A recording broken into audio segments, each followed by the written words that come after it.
performer. He basically amazing wrestler, I should say. I shouldn't say performer.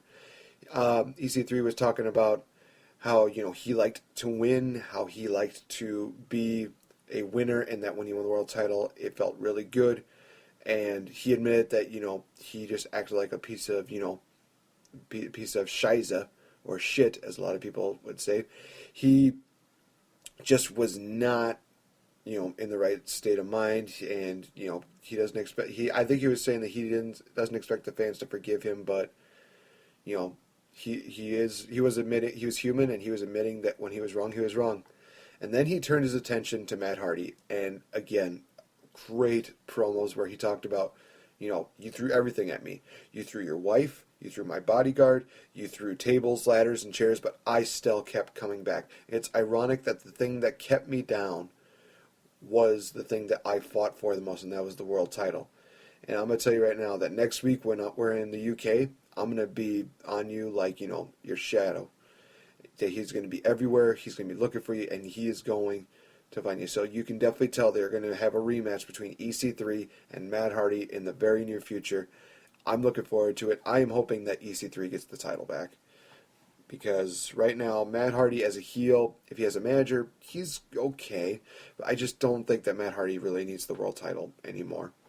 But I think that, having EC3 as the babyface is going to really make things very interesting in TNA for the long run. Talking about the main event, which was Matt Hardy defending the world title against Kurt Angle in a pretty good matchup, to say the least. But it took everything that Matt Hardy had to beat Kurt Angle. Rebby Sky grabbed Kurt Angle on the leg as he was going up to the top turnbuckle. Matt Hardy hit a twist of fate on Kurt Angle from the top rope and pinned him 1, 2, 3 in the middle of the ring. So be sure to tune in to TNA Impact next week when they go to the UK and they feature Kurt Angle versus Drew Galloway 2. Drew Galloway Drew Galloway tapped out the last time that they faced off, but is that going to be the case next time around when they fight off against each other in the UK? So, we go from that. That's going to do it for the talk about pro wrestling. So, we're going to close the show with the rivalries that I think were the top ones for the years 2006 to 2008. And they all revolve around one person. And no, it is not Mr. John Cena. No, it does not revolve around John Cena, although he is actually a key factor in one of them. It actually revolves around WWE Hall of Famer Edge. These 3 years were the years of Edge because these made him a main event level superstar. And I will explain that right now. So back in 2006, it kicked off with New Year's Revolution and the Elimination Chamber. John Cena picked up a hard-fought victory, and honestly, it felt like the night was over. But then Vince McMahon came out and said, please, raise up the chamber. The night's not over yet. This individual is cashing in his Money in the Bank privilege that he won at WrestleMania. And Edge came out, shocked the world, hit 2 spears on John Cena, 1, 2, 3, and won his very first WWE title. And this was basically the first chapter for Edge because it was just everything that you could imagine happened to him, and he was successful. He was most talked about. It was amazing. Like the night after, he had the first ever live sex celebration, and he would win the WWE title again later on in the year. He would screw John Cena out of the title at ECW One Night Stand. He would beat John Cena quite a few times. And he would actually main event a Unforgiven pay-per-view in his hometown, in his signature matchup. And that was one of the coolest matches and one of the most talked about matches that you will have to see. It is available on the WWE Network. Be sure to check it out. Unforgiven 2006. Definitely worth watching. So, and a lot of people might say, well, John Cena was still a part of the title picture, but he was not exactly winning. And this was also a year that John Cena really felt all of the anti-Cena crowds. He really felt all of the hatred that these fans had for him. Whether it was the Hammerstein Ballroom where they were just chanting so many of these vulgar and just really nasty things at him to Toronto, Canada, where they knew when he was going to win, and they were just not having any of it. It was the first time I think that I've seen him win a title, and he was just booed completely out of the building. It was just one of the most surreal moments that you will ever, excuse me, that you'll ever feel. So Edge and Cena definitely stole the year in 2006. Going into 2007, it was actually a tie between three guys. Between Edge, Undertaker, and Batista. Now, I know a lot of people are thinking, well, they only faced off against each other once. How does that work? Here's how I'll explain it.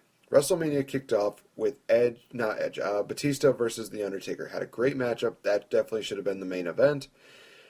And they had a great series of matches at Backlash, the one match on SmackDown, and Cage. And it ended with Edge cashing in his Money in the Bank briefcase that he won from Mr. Kennedy and becoming the world champion. And then from there, having Edge and Batista face off against each other in a great series of matches. And then having Edge unfortunately getting injured, which follows up with Batista basically winning the title at Unforgiven that year.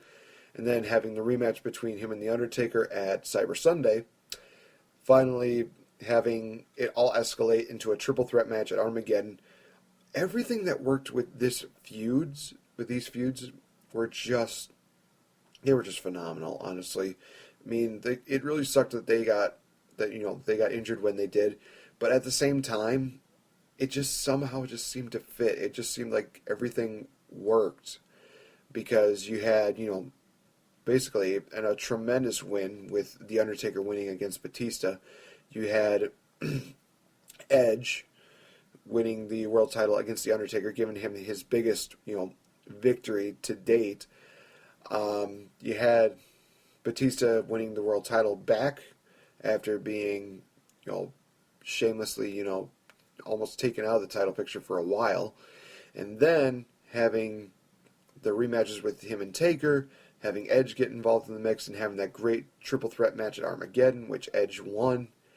It worked just great, honestly, in my opinion, which goes into 2008, and in my opinion, the best feud of that year was indeed Edge versus The Undertaker. Again, great story that was told.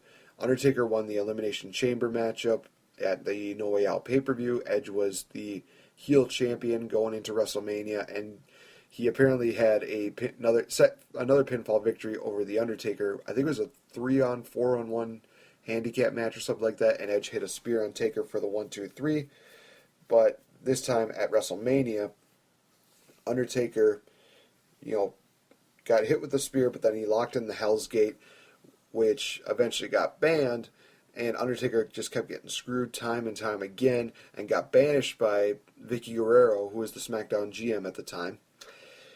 She banned The Undertaker. Undertaker wasn't seen again until the Hell in the Cell matchup at that year's SummerSlam, which, again, was just tremendous matchup. And at the end, you also got to see, Edge basically getting, quote-unquote, sent to hell, which was one of those moments that really just sends, a chill up your spine, where it's just like, wow, this is just amazing, just seeing how you see how that just completely unfolds, and seeing how these guys just, really tell a story.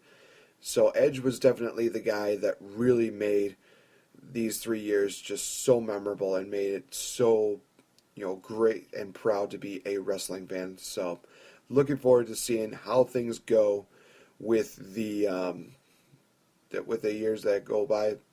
Trust me, guys, the rivalries do get indeed better from 2008, but I think that those 3 years there were the years of Edge. So thank you, Edge, for all of those years of entertainment.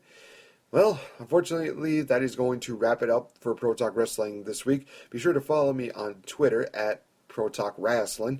Be sure to like us on Facebook at Pro Talk Wrestling with Nate the Great.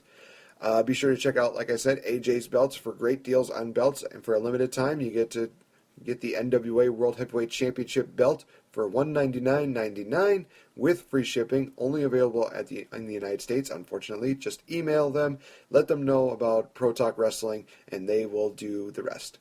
So thank you guys so much for tuning in to Pro Talk Wrestling. We will catch you again next week. Thank you guys. Have a great weekend.